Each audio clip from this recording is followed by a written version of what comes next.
গাছের আম গাছে রেখে ভিডিও করতে পারি না তো কি হয়েছে, জানাইলে রেখে হলেও ভিডিও করবো আপনাদের জন্য।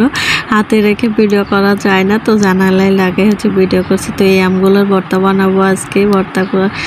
আর সাথে আমের টক পছন্দ করে আমাদের বাসায় সবাই, তো অনেকগুলো নিয়ে আসছে। তো গ্রামের বাড়ির আম যেহেতু এখনও চোখে দেখি না, খাওয়া হয় না, কিনে এনে খেতে হবে, বাড়িতে গেলে তখন আবার আনবে আর কি।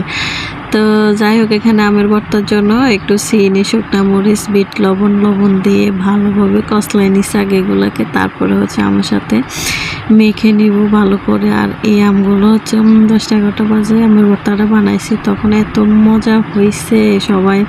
সব বাচ্চারাই মানে পাগল হয়ে গেছে, মানে সব বাচ্চারাই পছন্দ করে আমাদের বাসায়। তো আমার যেহেতু আবার একটু অসুস্থ, তো জ্বর মানে ভালো লাগতো, এই আম ভর্তাটা বানাইছি আর খাইছিলাম। তো এত ভালো লাগছে, মানে টক, মানে এত একটু টক মিষ্টি, জাল সবগুলাই দিয়ে